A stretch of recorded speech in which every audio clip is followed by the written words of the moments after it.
des grandes décisions du gouvernement Talon depuis son arrivée a été de réformer le secteur du bois. Et dans cette perspective, le gouvernement a mis sur pied une commission chargée des réformes dans le secteur bois, une commission qui est remise en cause par l'Union des professionnels du bois du Bénin. L'invité de cette semaine est Sodiquin Idelphonse Mathieu Idelphonse Sodiquin. Il est le secrétaire général de l'Union des professionnels du bois du Bénin. Avec lui, nous allons voir comment se portait le secteur du bois avant l'arrivée du gouvernement Talon et pourquoi est-ce qu'on a jugé important de réformer ce secteur et bien sûr ce qu'il reproche à la commission chargée d'opérer ces réformes-là. Monsieur Idelphonse, bonjour. Bonjour. Vous allez bien? Oui, ça va bien. Bienvenue sur le plateau. C'est un plaisir. Alors, première question pour vous. Présentez-nous déjà votre structure. Vous êtes quand même le SG de l'Union des professionnels du bois du Bénin. Qu'est-ce que vous entendez par Union des professionnels du bois du Bénin? Oui, l'Union des professionnels du bois du Bénin, c'est l'une des associations de l'exploitation forestière qui est créée depuis 1995. Moi, j'ai intégré l'Union des professionnels du bois dans les années 2000, dont le président et créateur s'appelle M. Delphin Humbana. D'accord. On rappelle donc que vous êtes SG depuis 16 ans, donc depuis 2000. Donc ça fait 16 ans que vous dirigez d'une façon ou d'une autre votre union. Alors on entend par professionnels du bois les exploitants forestiers, c'est ça? Bien sûr. Et qui d'autre? Les transformateurs de bois, les commercialisateurs de bois aussi. Donc les commercialisateurs du bois, les transformateurs du bois et les exploitants forestiers du bois. D'accord. Et le gouvernement Talon, dès son arrivée, a jugé bon de réformer le secteur du bois. Vous pouvez nous dire, vous qui connaissez bien ce secteur depuis l'an 2000 quand même, c'était quoi les irrégularités dans votre secteur? Oui, c'était une mesure très salutaire que le nouveau gouvernement a mis sur pied.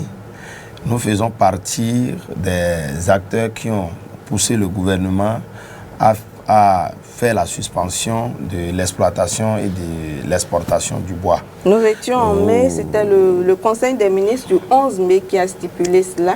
Mais avant l'arrivée du gouvernement Talon, c'était quoi les irrégularités dans votre secteur? Oui, ça dit, nous, l'Union des professionnels du bois du Bénin est surtout affiliée à l'ONAB parce que nous qui sommes responsables... L'ONAB qui est l'Office national? L'Office national du bois, puisque quand nous prenons le ministère de l'Environnement, les deux directions qui sont sous le ministère de l'Environnement, les deux directions phares qui sont sur le ministère de l'Environnement devenu aujourd'hui le ministère du cadre de vie et du développement durable, il y a la direction générale des eaux et forêts. C'est deux entités qui sont là. Il y a la direction générale des eaux et forêts, dont le DG eaux et forêts, et la direction générale de l'Office national du bois, d'où le DG ONAB.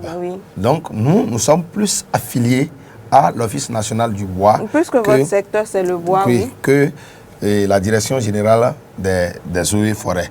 Donc, depuis 2006, depuis la prise du pouvoir de Boni Yahi, les choses ne sont plus à leur place. Et quand vous dites les choses ne sont plus à leur place, je vais rentrer dans les détails, comment les choses ne sont plus à leur place. Je vais rentrer dans les détails tout à l'heure. Et vous savez, quand l'ONAB a été créé, l'ONAB était créé sur le plan social. L'ONAB n'était pas créé en fait sur le plan commercial. L'ONAB, c'est une œuvre sociale que le gouvernement béninois, en relation avec les Allemands, ont eu à faire avec nos parents à l'époque. Et ils ont planté ces bois de teck, ces bois de mélina, ces bois de plaqué là, à main d'homme pour réduire la pression sur les forêts naturelles de notre pays, c'est-à-dire les Iroko, les Dabima, Koso et autres, Abzeria. Il faut réduire cette pression-là et les protéger, puisque vous savez l'importance de la faune et la flore dans un pays. C'est pour cela qu'ils ont créé l'ONAB. Et l'ONAB a été fait sur des milliers d'États.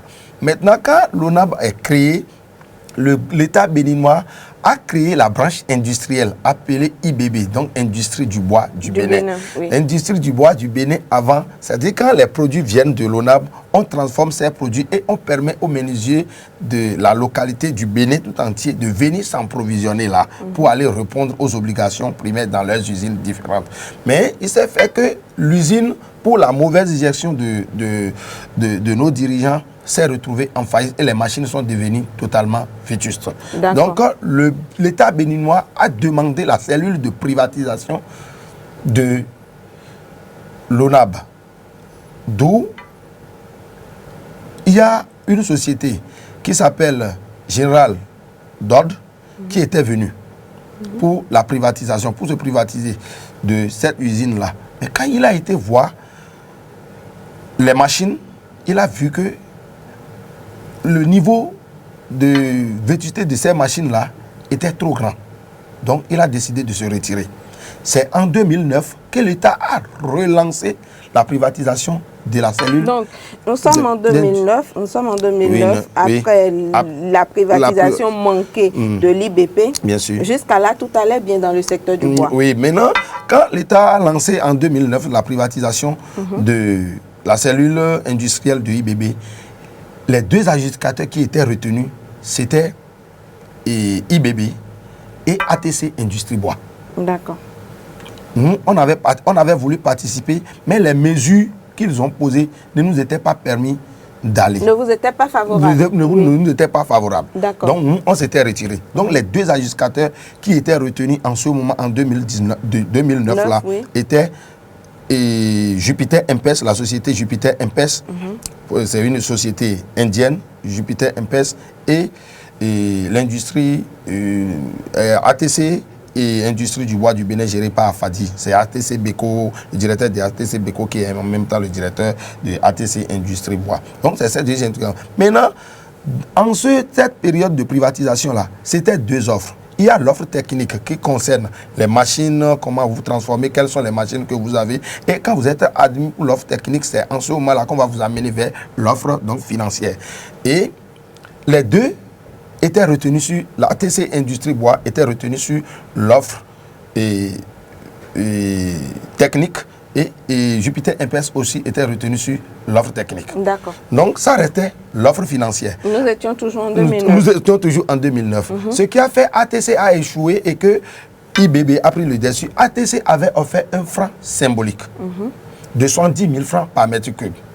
Tandis que Jupiter MPS avait proposé 1,53 milliard de francs CFA comme offre. Vous êtes d'accord avec moi que supposons que vous avez un véhicule et que vous voulez mettre ce véhicule-là en vente. Et vous avez deux preneurs.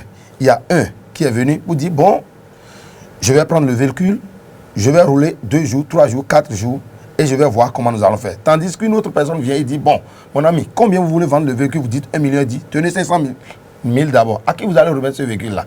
Donc le choix a été facile, le choix a été facile, et les conditions qui sont mis dans le DAO, le dossier d'appel d'offres, c'était que la société qui serait retenue aura 30 000 mètres cubes de bois chaque année et le prix c'est 70 000 et tout ça a été fait. C'est comme ça Jupiter a pris la reine de la gestion de l'industrie du bois du Bénin de 2009 à aujourd'hui. D'accord. Donc ça là, ça passe.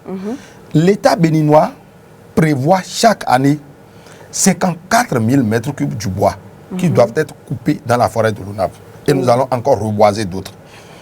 Les 30 000 mètres cubes donnés à l'industrie du bois du Bénin, gérée par Jupiter MPS sur les 54, ça veut dire que nous qui avons des industries locales, les 24 000 mètres cubes nous reviennent d'office, qu'on doit nous partager et que nous allons procéder de location pour nourrir nos industries, puisque nous avions mis des centaines de millions dans les machines, bien entendu, pour planter les usines dans notre pays. Nous avions des documents, nous avions les cartes, et ça nous permet déjà d'aller se procurer des bois à l'ONAB. Nous avons les moyens financiers, nous avons des partenaires qui sont là pour nous accompagner. D'accord, jusque-là tout va bien, oui. Jusque-là tout va commencé quand exactement? Jusque-là tout va bien. J'en viens à vous. Je vais vous donner les détails tout à l'heure. J'en viens à vous. Oui, allons-y. Jusqu'en 2012, où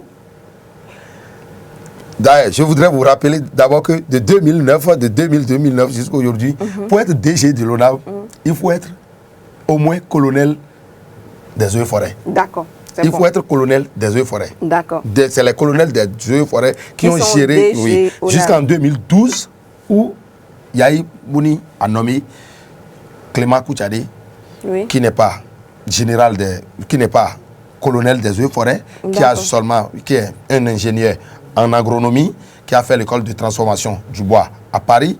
Et nous avions dit en ce moment, être transformateur de bois est différent de la gestion de la faune et la flore. Oui. D'accord. Donc, les difficultés ont commencé à partir de 2012. Ok. À la prise de la fonction de Kouchadé, les difficultés ont commencé à partir de 2012. Lesquelles difficultés, par exemple? Ils ont mis sur pied ce que vous entendez par appel à soumission. Ils ont dit les 24 000 mètres cubes pour que vous puissiez rentrer en possession de 2000 ou bien 1000 mètres cubes. Dans les 24 000 mètres cubes, vous devez avoir les 3-4, vous devez avoir des tracteurs, vous devez avoir des usines, vous devez avoir des grumiers, vous devez avoir une plantation. Et ils ont posé des critères. En ce moment, c'est quelques 3-4 individus. Des critères qui ne vous étaient certainement pas favorables. Qui ne nous étaient pas favorables. Et on avait lutté contre en ce moment. Étant donné que quand, vous savez, le gouvernement passé, quand même vous envoyez des décisions à la justice, le gouvernement central, c'est-à-dire le pouvoir exécutif, a la tâche en main et il peut faire recours rapidement, barrer la voie aux décisions de la justice. Donc, quand on a couru... Quelles sont les actions que vous aviez menées en 2012? Oui, en 2012, quand ils avaient lancé cette affaire d'appel à soumission, on s'était levé, comme nous sommes en train de le faire aujourd'hui, l'UPB s'est levé et nous avions lutté contre. Mais si vous faites des luttes et que le pouvoir central qui doit prendre des décisions au Conseil des ministres... Qu'est-ce que vous reprochiez exactement à ces critères énumérés? Oui, je voudrais... J'en viens là, je vais en venir à vous. Oui. Qu'est-ce que nous refusons? C'est-à-dire, quand les gens disent qu'il faut avoir des machines, qu'il faut avoir des tracteurs, qu'il faut avoir des grumiers, qu'il faut avoir des plantations, avant d'avoir le bois, nous disons que ce n'est pas fondé. Pourquoi nous disons que ce n'est pas fondé? Même sans avoir tracteur, grumier, tout ça là, il y a des gens qui sont parmi eux, qui n'ont pas ces moyens-là, à qui ils ont donné du bois et qui ont exploité. Donc tout simplement, ils ont énuméré des critères pour pouvoir éliminer. Ok, d'accord. Pour pouvoir éliminer certains et prendre en otage les 24 000 mètres cubes et se partager. D'accord. Donc en ce moment, c'était 2, 3, 4 sociétés qui avaient un tracteur, 2 tracteurs, 4 tracteurs. Qui avaient le monopole et ils ont lancé l'appel à soumission. Ils ont partagé les 24 mètres cubes à ceux-là. Et l'année qui a suivi, ma chère, ces sociétés-là, comme ils ont eu beaucoup d'argent, ils ont eu du bois, ils ont eu beaucoup d'argent, ils sont allés en Inde, en Chine pour aller se procurer d'autres machines. Et quand ils amènent des machines chaque année, on essaie d'insérer ces machines-là comme critères pour toujours nous envoyer de côté. Donc c'est ce qu'on a subi de 2012 jusqu'à 2016. D'accord. Et 2016, quand le président de la République a prêté serment le 6 avril 2016, donc, en résumé, vous reprochez au secteur du bois de vous avoir exclu depuis 2012, au régime passé de vous avoir exclu jusqu'en 2016. Donc, il y avait certaines sociétés, vous dites 4, qui avaient le monopole du secteur avant l'arrivée du nouveau régime. Et quand le nouveau régime s'est installé, quelles ont été vos premières actions? Merci beaucoup, madame. Vous savez, si vous êtes bien informé, vous allez voir que le premier conseil des ministres, c'est vraiment fort. Ils ont procédé à la suspension de l'exploitation et de l'exportation du bois. Exactement, oui. Nous faisons partie de ceux qui ont fait la conférence de presse du 12 avril 2016 avec les centrales syndicales à la Bourse du Travail. Et que nous avions demandé ce jour-là de procéder à la suspension pour que nous puissions refonder complètement le secteur. Donc il faut dire que votre appel a été écouté. Notre appel a été écouté. La décision a été prise. Bien sûr. Et puis le conseil est allé bien plus loin en décidant le 11, en conseil des ministres le 11 mai, de créer une commission chargée une commission ad hoc chargé de réformer le secteur du bois.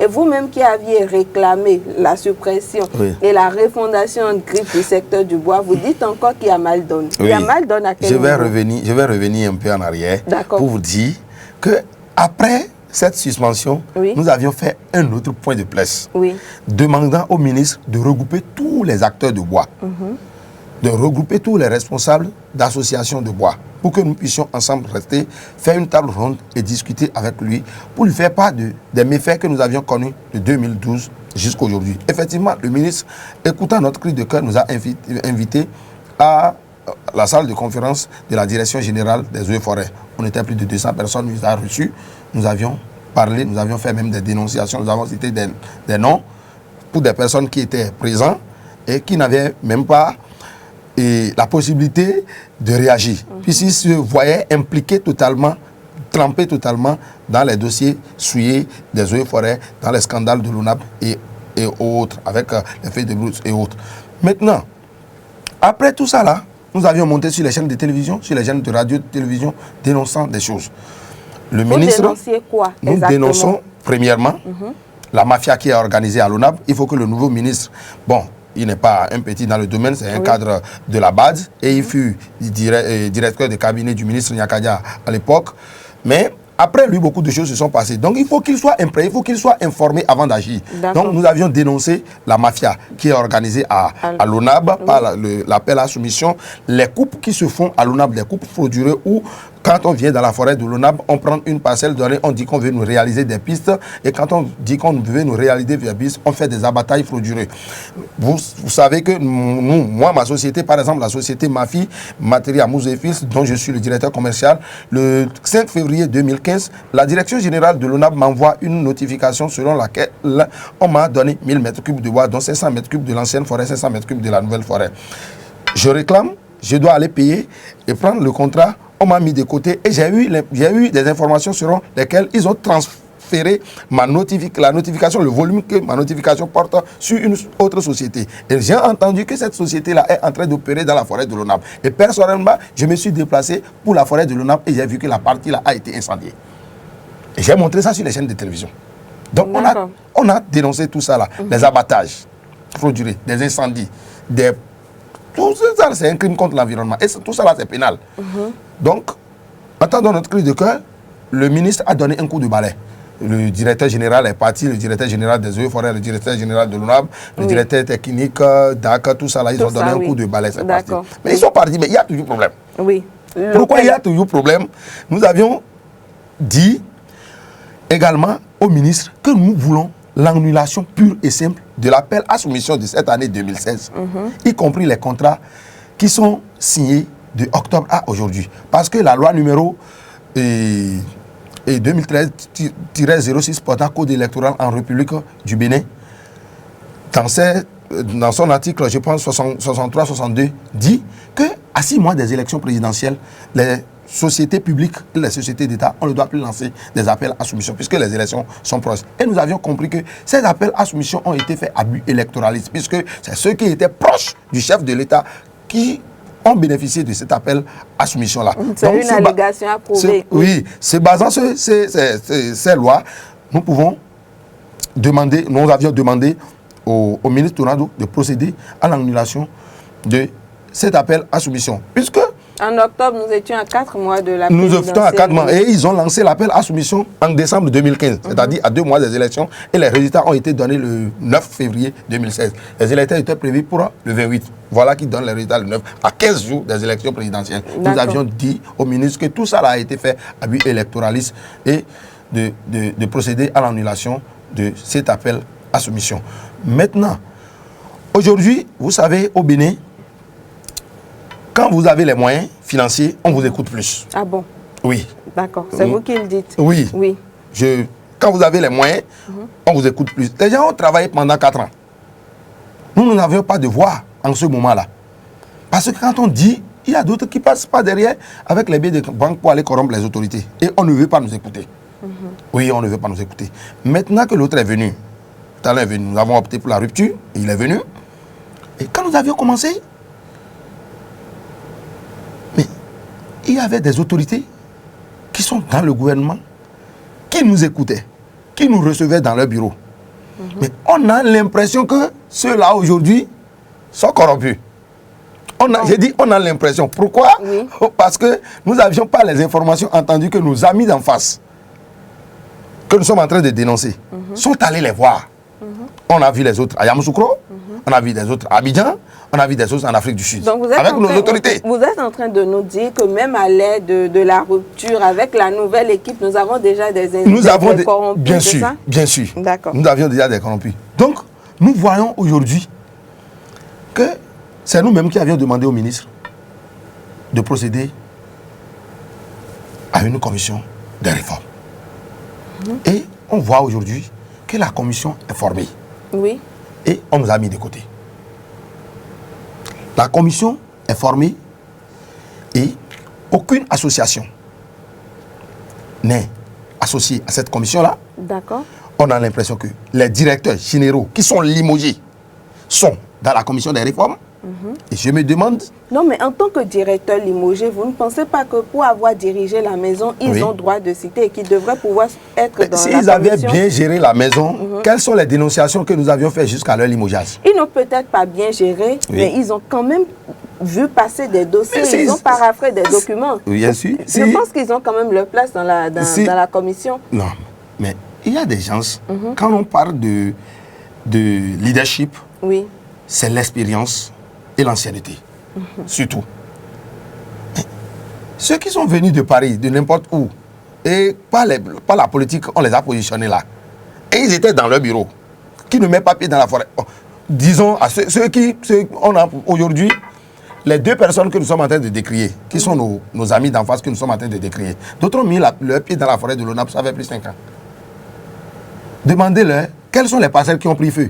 Quelles sont les parcelles sur lesquelles les puces produits ont été réalisées? Ils ne pourront pas. Vous dénoncez que ce ne sont pas des personnes compétentes qui sont dans la commission. Ceux-là n'ont aucune leçon à nous donner dans l'exploitation forestière au Bénin.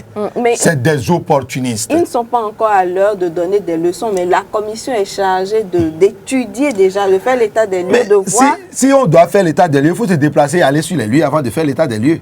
Ceux-là ont quelle puce à donner aux yeux? Ceux-là ne connaissent même pas la route qui mène à Djibé. Ceux-là ne connaissent même pas la route qui mène à Koto, à Agrimé. Non, mais est-ce que vous savez si en temps ils ont fait une mise à jour de leur connaissance? Il ne suffit pas de se lever du jour au lendemain pour faire une mise à jour. C'est une expérience. Nous sommes dedans, on est nés dans la forêt, nous sommes nés dans la zone, on a grandi dans la zone. D'accord, donc en résumé, vous dénoncez des impostures dans la commission des réformes du secteur du bois. D'accord, mais si vous étiez donné, vous par exemple, de faire partie de cette commission-là, en perspective, que feriez-vous? Non, moi par exemple, je voudrais vous dire une chose. Oui. Moi, je n'étais pas pour, moi-même ma personne là, je n'étais même d'accord qu'on me mette dans la commission. D'accord, bon. Mais qu'on mette des gens qu'il faut dans la commission que nous connaissons très bien. Oui. Par exemple, les responsables. Mais si vous voulez faire... Monsieur Sodikin, ce qu'il faut pour vous, c'est qui, si ce n'est pas vous? Puisque les autres ont jugé important de mettre des personnes et vous trouvez que ces personnes ne sont pas aujourd'hui, dans le bois, dans le secteur de l'exploitation forestière, nous avons plus de 5 grandes associations. Nous avons l'UPB, nous avons ANTB, n'est associé. D'accord. Nous avions eu ANUB, nous avions ANTB, nous avions UPB. Nous avons beaucoup d'associations. Plus de 5-6 associations. Les syndicalistes sont là, de l'exploitation forestière. Et aucun de ces associations-là n'est associé à cette commission. D'accord. On leur demande, on dit non, que c'est des noms qui leur... C'est pour cela que je vous ai dit que nous sentons déjà la corruption dans le gouvernement de la rupture. Comment on peut nous dire que, par les informations qu'on nous dit, que les deux personnes qui sont dedans, que leur nom est venu du palais? Ah bon? Que leurs noms sont venus du palais. Donc, voilà un peu ce que nous sommes en train de vouloir. Nous ne voulons pas. Oui. Les difficultés que nous avions connues au temps de Yahi, c'est ces difficultés-là qui nous ont amenés à opter pour la rupture. Et dans la rupture est inclus le nouveau départ. Nous ne voulons pas vouloir faire... Le nouveau départ nécessite de nouveaux hommes. Nous ne voulons pas opter pour la rupture et le nouveau départ et maintenant associer les anciens hommes qui ont procédé à la destruction de nos forêts encore dans les commissions. Ça veut dire que nous voulons encore se retourner en arrière. C'est ce que nous refusons. Donc, en perspective, vous proposez qu'on associe les associations. Les associations. L'Union des professionnels du bois du Bénin peut intégrer la commission, la NUBELA, la NTBLA. Beaucoup d'associations sont là. Et on peut prendre, nous ne demandons même pas qu'on prenne plusieurs personnes. On peut prendre une personne par association. Monsieur Sodikin, le Conseil des ministres du 11 mai a autorisé la commercialisation du bois, et ça de façon locale, donc à l'intérieur du Bénin uniquement. Comment est-ce que vous appréciez cette décision? On était vraiment d'accord pour cette décision. Puisque vous dites même que vous en êtes les investigateurs. Oui, on avait fait la proposition à l'autorité de laisser la commercialisation du charbon, la commercialisation des chevrons, non, mais c'est dit quand même que vous êtes suffisamment écouté par l'autorité, puisque tout ce que vous dites est pris en compte. Si nous sommes écoutés par l'autorité, toutes les choses sont prises en compte. Nous n'allons pas chaque fois venir sur les chaînes de télévision poser une... C'est parce que nous ne sommes pas totalement écoutés que nous sommes en train de venir sur les chaînes de télévision. Quand même, partiellement. Donc, il faut souligner que l'autorisation du 11 mai par le Conseil des ministres est une autorisation vraiment appréciable parce qu'il n'y a pas cette autorité-là qui n'utilise pas du charbon de bois chez lui à la maison. Même quand on utilise le gaz, on utilise aujourd'hui du charbon pour cuire nos aliments. Il y a aujourd'hui la menuiserie locale qui a besoin des chevrons, des planches, des madriers pour la consommation locale. Ce qui est ici aujourd'hui à notre niveau, c'est que le bois de l'ONAB, c'est un bois qui ne peut pas être consommé sur le plan national. Je défie celui qui va me prouver le contraire. Ça ne peut pas, on ne peut pas consommer le bois de l'ONAB sur le plan local. Ça veut dire qu'il veut faire tomber la maison. Je vais vous donner un exemple très simple. Oui, allons-y. Quand vous prenez la grume, quand vous prenez la grume de l'ONAB, la grume de l'ONAB est longue sur au moins 12, 14, 15 mètres. Qu'appelez-vous grume déjà pour ceux qui ne savent pas? La grume de l'ONAB, c'est le bois de l'ONAB tout entier debout comme ça. C'est ça que nous appelons. Quand on la bat et on le met à terre, on l'appelle le tronc, on l'appelle grume. Et cette grume de l'ONAB, dont la longueur s'étend sur 12, 13, 4, 15 mètres, 14, 15 mètres, et la circonférence parfois 80 cm de circonférence, 90 vers 100 plus. Et l'ONAB a une mesure donnée. L'ONAB a une formule donnée avec laquelle nous mesurons. Et très souvent, le mètre cube, une grume de l'ONAB comme ça peut donner 1 mètre cube. D'accord. Nous sommes d'accord. Oui. Et le mètre cube est à 118 000 francs. C'est un prix connu de tout le monde. Oui. 118 000 francs avec la TVA, c'est-à-dire la taxe sur valeur ajoutée. Et plus le transport avec les faux frais, bien entendu, l'impôt et autres, nous revenons à 160 000 francs le mètre cube à Cotonou, de la forêt à Cotonou. Le madrier étant à 25 000, quand nous prenons 100 000, quand le menuisier prend 100 000, le menuisier local prend 100 000, quand il va sur les dépôts de madrier, il peut rapidement se procurer de 3, 4 madriers pour répondre à ses obligations dans la transformation. Et quand nous prenons une grume, c'est difficilement que le menuisier, même si la grume donne 1 mètre cube, c'est difficilement que le menuisier va se retrouver à 3 madriers, difficilement. Nous sommes d'accord. Donc du coup, sur le plan quantitatif, les madriers sont plus économiques aux menuisiers. Sur le plan financier aussi, c'est économique pour les menuisiers. Tandis que la grume de l'ONAB, sur le plan quantitatif, ça ne profite pas le menuisier local, et sur en résumé, ça ne profite pas. En résumé, vous pensez quand même que c'était salutaire la mesure de permettre la commercialisation du bois? C'est très salutaire. Sur le plan national, c'est salutaire. Sur le plan local, mais en même temps, vous souhaitez pouvoir exporter les bois de l'ONAB? Oui. Bon, les réformes, nous voulons des réformes. Mais déjà, nous avions enclenché des dépenses. Le bois, nous avions des bois de l'ONAB que nous avions déjà achetés. Nous avions déjà mis l'argent dans la caisse de l'ONAB.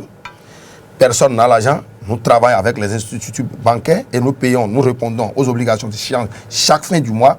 Et c'est des centaines de millions que nous avions déposés dans le compte de l'ONAB. Alors, M. Sodikin, pour finir, merci d'être venu sur notre plateau. Pour finir, quelle est votre coup de gueule, qu'est-ce que vous réclamez ou qu'est-ce que vous revendiquez? Qu'est-ce que vous voudriez que le gouvernement de la rupture fasse pour vous pour finir? Pour finir, je vous dis d'abord merci et merci à ces téléspectateurs de nous avoir suivis. Nous demandons ici, présents sur ce plateau, à toutes les autorités et surtout au ministre du cadre de vie et du développement durable, Monsieur José Didier Tonato, que l'ONAB, c'est un office que nous allons prendre à bras le corps. Bien sûr, les réformes seront faites, nous ne refusons pas. Mais les produits que nous avions déjà abattus dans la forêt de l'ONAB sont en train de pourrir. Les bois que nous avions entreposés sur nos dépôts sont en train de pourrir. C'est beaucoup d'argent que nous avions mis là. Nous lui demandons humblement et respectueusement de prendre un arrêté pouvant nous autoriser d'exporter ces produits-là pour rentrer en possession de nos sous, afin de répondre aux exigences bancaires. Et les réformes se porteront sur les bois qui sont debout, qui ne sont pas encore coupés. D'accord. Merci, Monsieur Mathieu Ildefonso Sodiquet. Vous étiez l'invité de la semaine sur Esaü TV pour nous parler des réformes dans le secteur du bois. Et à vous en croire, il y a déjà des corrompus tapis dans le rang des dirigeants du nouveau départ. Et ce sera tout pour ce numéro de l'invité. Merci de nous avoir reçus et à la semaine prochaine. Merci beaucoup, monsieur.